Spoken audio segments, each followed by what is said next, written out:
Hallelujah, good morning.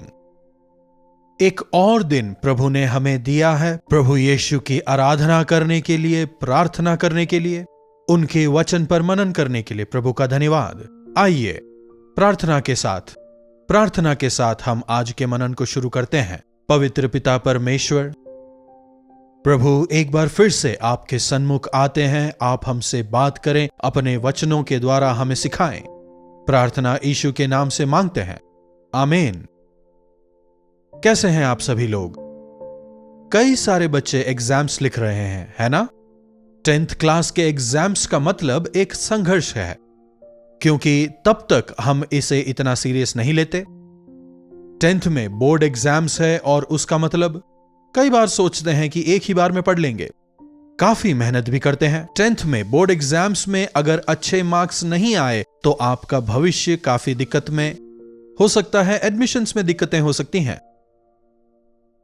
क्या आपके घर में बच्चे हैं? क्या आपके घर में 10th या 12th लिखने वाले बच्चे हैं, बोर्ड एग्जाम्स देने वाले? या फिर डिग्री होने दीजिए, पीजी होने दीजिए। कई लोग आजकल सिविल्स की तैयारी कर रहे हैं, किसी ना किसी एग्जाम्स के लिए तैयार होते ही रहते हैं, ट्रेनिंग्स लेते हैं। आजकल अधिकतर बच्चों को हम देखते हैं, 1st class, 2nd class, 3rd class के बच्चे। आजकल बच्चों के लिए एग्जाम्स का मतलब डर सा हो गया है। जब छोटे छोटे बच्चे आकर कहते हैं हमारे एग्जाम्स हैं और हमारे लिए प्रार्थना करें, यहां तक कि LKG, UKG के बच्चे भी जब एग्जाम्स के लिए प्रार्थना करने के लिए कहते हैं, इसका मतलब एग्जाम्स को लेकर एक तरह का भय उनके मन में छा गया है। देखिए, बात जब परीक्षाओं की आती है, यह काफी साधारण बात है। यह हमें अपने बच्चों को सिखाना चाहिए। अगर वे ये सीख लेंगे तो वे काफी आसानी से परीक्षाओं का सामना करने पाएंगे। इससे बढ़कर चाहे हम उन्हें कितने ही अच्छे स्कूल में क्यों ना डलवा दें, कितने ही ट्यूशंस क्यों ना लगवा दें, कितनी पढ़ाई करवा लें, अगर परमेश्वर उन्हें ज्ञान नहीं देते, अगर परमेश्वर की कृपा नहीं है, तो इस संसार में हम कुछ भी हासिल नहीं कर पाएंगे।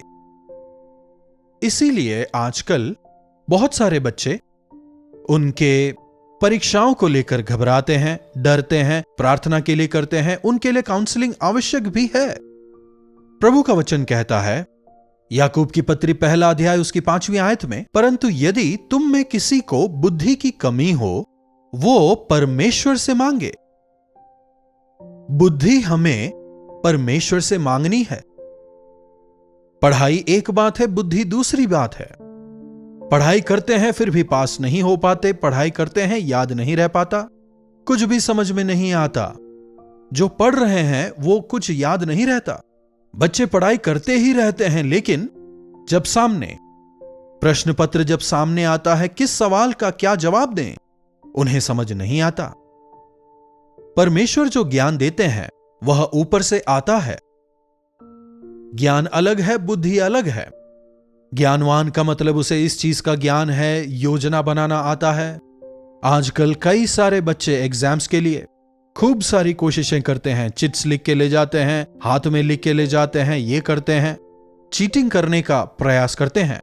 और कईयों को लगता है कि यह ज्ञान की बात है। अगर आप धोखे से पास हो रहे हैं तो वह ज्ञान कैसे हो सकता है?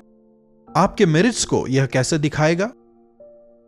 बुद्धिमान होना अलग बात है, योजनाएं बनाना अलग है। कई बातों की जानकारी होना अलग है, कई बातों का संज्ञान, नॉलेज, यहां क्या हो रहा है, वहां क्या हो रहा है। हां, बहुत सारे विषयों की जानकारी है, लेकिन उन तमाम विषयों में आपको अपने लिए क्या चुनना है, वह है ज्ञान। सब कुछ वहां है, लेकिन आपको आपके लिए क्या चुनना है, क्या उठाना है, वही है वास्तविक ज्ञान। पूरे साल भर आपने पढ़ाई की, लेकिन जब प्रश्न पत्र आता है, आपने कई सारे पाठों को याद किया जरूर है, लेकिन कौन से सवाल का क्या जवाब है, यह जानना ही वास्तविक ज्ञान है। कई लोगों को सवाल ही समझ नहीं आता, उत्तर कैसे वे लिख पाएंगे?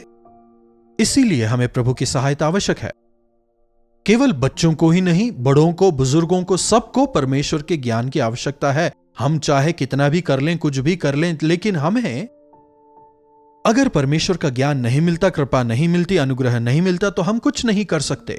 देखिए, लोग जब नए मकानों को बनाते हैं, मकान बना लिया, अब गृह प्रवेश के दौरान पूजा करके ही घर में प्रवेश करते हैं, प्रार्थना के द्वारा ही घर में प्रवेश वे करना चाहते हैं। लोग लाखों करोड़ों रुपए देकर एक गाड़ी खरीदते हैं, कार खरीदते हैं, सबसे पहले क्या करते हैं? पूजा करते हैं या फिर प्रार्थना करते हैं। मतलब परमेश्वर का अनुग्रह हर चीज में हमें चाहिए। कुछ लोग नहीं मानते, वो अलग बात है। मुद्दा यह है, बिना परमेश्वर के ज्ञान के हम कुछ नहीं कर सकते। दाऊद के पुत्र सुलेमान को जब परमेश्वर ने दर्शन देके कहा, तुझे क्या चाहिए तो मुझसे मांग, मैं तुझे दूंगा, तब सुलेमान परमेश्वर से क्या मांगता है? इतनी छोटी उम्र में ही आपने मुझे राजा बनाया। प्रभु, सही तरह से शासन प्रशासन चलाने के लिए मुझे ज्ञान दीजिए। सुलेमान मांगता है, ज्ञान दीजिए, बुद्धि दीजिए। एक बुद्धिमान व्यक्ति हर चीज को सही तरह से अंत तक ले जा पाता है। हमने देखा है, हमारी अज्ञानता की वजह से हमारे काम कई बार खत्म नहीं होते, पेंडिंग रह जाते हैं। हमारी अज्ञानता की वजह से ही हम पैसों को सही खर्च नहीं करते और कर्ज में डूब जाते हैं। बुद्धिमान व्यक्ति अपने पैसों को किस प्रकार खर्चा करना है, क्या नहीं करना, इन तमाम चीजों को वह समझ पाता है। मेरी आमदनी कितनी है, खर्चा कितना है, समझ पाता है। अगर हम परमेश्वर से उनकी बुद्धि को मांगें तो वे हमें वह प्रदान करते हैं। कई लोग धोखाधड़ी के शिकार हो जाते हैं, बिकॉज ओरिजिनल क्या है, नकली क्या है, सही क्या है, ओरिजिनल क्या है, डुप्लीकेट क्या है, कई लोग इसे समझ नहीं पा रहे, इसलिए शिकार हो जाते हैं। इसलिए जब हमें परमेश्वर का ज्ञान मिलता है, हम सही और गलत का फैसला कर पाएंगे और सही कदम उठा पाएंगे। एक कहावत है, 10 किलो दूध रख करके बाहर जाकर दूसरे से 2 किलो दही लेकर आते हैं। इसका आपको तुक समझ में आ रहा है? व्यक्ति के पास 10 किलो दूध पहले से ही, फिर क्यों 2 किलो दही बाहर से? तो जब यह मामला न्यायाधीश के पास पहुंचता है, न्यायाधीश यूं कहता है, उसका उत्तर था, इस पर मिट्टी बहुत लगा हुआ है, इसीलिए जाकर पांव धो के आओ, कहता है। वो व्यक्ति जाकर उस पानी से अपने पैरों को धोता है, मट्टी पूरी वहीं लगी रहती है। लेकिन जिसके पास 2 किलो था, वो धीरे धीरे करके अपने पैरों को अच्छे से धोता है। जितना तक हो सकता है अपने पैरों को अच्छी तरह से वो धो लेता है, एकदम नीट एंड क्लीन हो जाता है।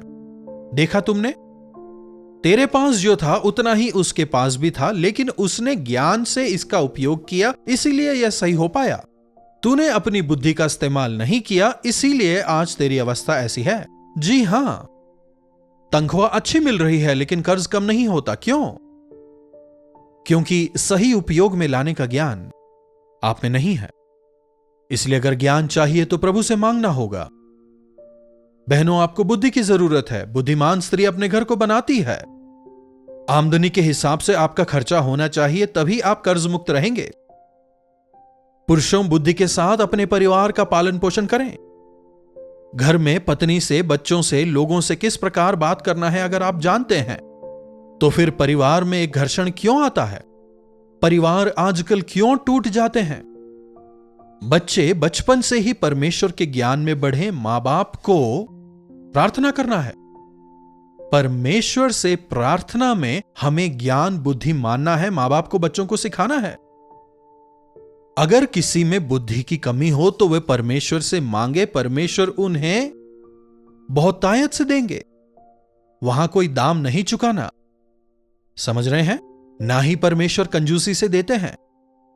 बुद्धि और ज्ञान से मेरे हृदय को भरें। सुलेमान को कितना अधिक ज्ञान परमेश्वर ने दिया जानते हैं ना?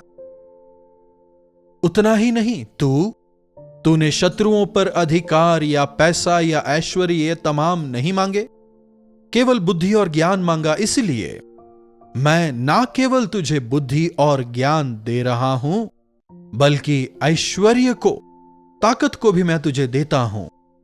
जी हां, मूर्ख शर्मसार होते हैं और बुद्धिमान महिमित होते हैं। इस संसार में अनेक लोग जब ज्ञान से भरे हुए परमेश्वर को अपनाते हैं, वे लोग अपने जीवन में धन्य हो जाते हैं। जिनके पास मसीह है, उनके पास ज्ञान है। यीशु मसीह का ज्ञान पुकार रहा है। परमेश्वर का वचन हमें बताता है। हम अगर आपको परमेश्वर का वचन सिखा रहे हैं, हम आपको परमेश्वर का ज्ञान सिखा रहे हैं। इस वचन को सुनकर उसके अनुसार जीने वालों का जीवन क्रम अनुसार चलता है, आशीषमय होता है।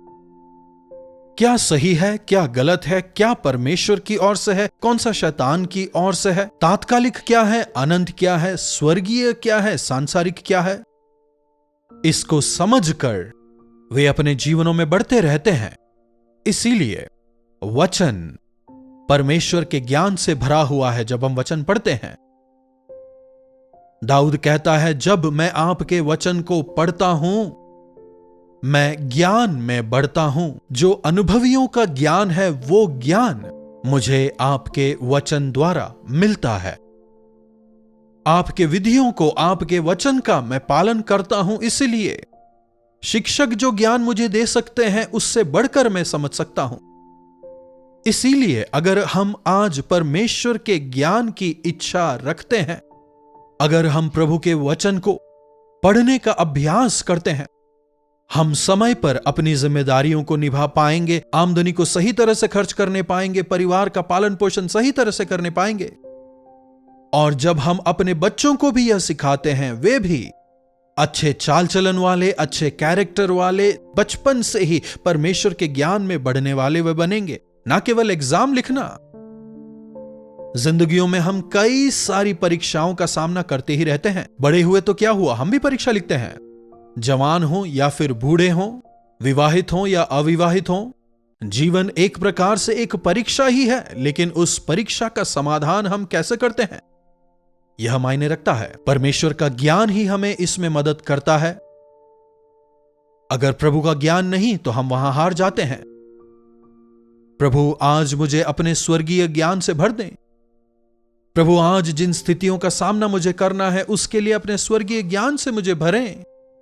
आज जिन परिस्थितियों का मैं सामना करूंगा, उसमें सही क्या है, गलत क्या है, मुझे किस ओर जाना है, किस ओर नहीं जाना। अगर इस तरह से हम प्रार्थना करना शुरू कर दें, अरे मेरे साथ धोखा हो गया, अरे मैंने ये खो दिया, अरे मैं फेल हो गया, इस प्रकार से हम नहीं कहेंगे।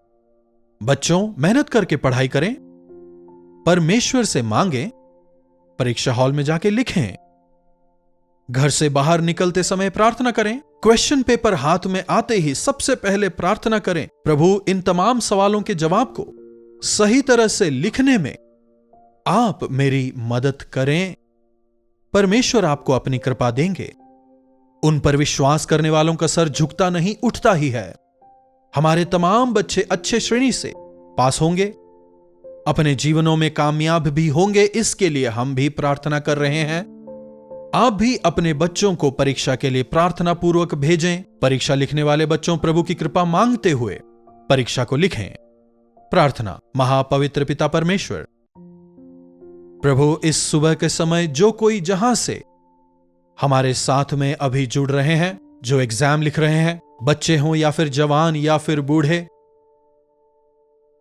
भले ही वो छोटे क्लासेस के एग्जाम्स हों या फिर जीवन की ही परीक्षाएं क्यों ना हो, आप अपने ज्ञान से उन्हें भरें।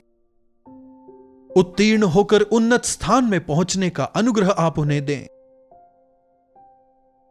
प्रभु, हम भी हमारे जीवनों में किसी न किसी तरह की परीक्षाओं का सामना करते ही रहते हैं। इसीलिए हे प्रभु, हमारी मदद करें कि हम उन समस्याओं का सामना कैसे करें, उसके समाधान को हम आपसे कैसे हासिल करें।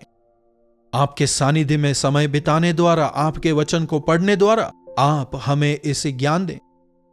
प्रभु, ज्ञान से अपनी नौकरी करने में, ज्ञान से अपने परिवार का पालन पोषण करने में, अपनी आमदनी को बुद्धिमानी से खर्च करने में, अनेकों के लिए आशीष का कारण बन के आपके गवाह होकर जीने का अनुग्रह हमें से प्रत्येक को दें। प्रार्थना यीशु के नाम से मांगते हैं, आमीन। अब हमारे पिता परमेश्वर का प्रेम, प्रभु यीशु मसीह का अनुग्रह, पवित्र आत्मा की सहभागिता हम में से प्रत्येक के साथ निरंतर बनी रहे, आमीन।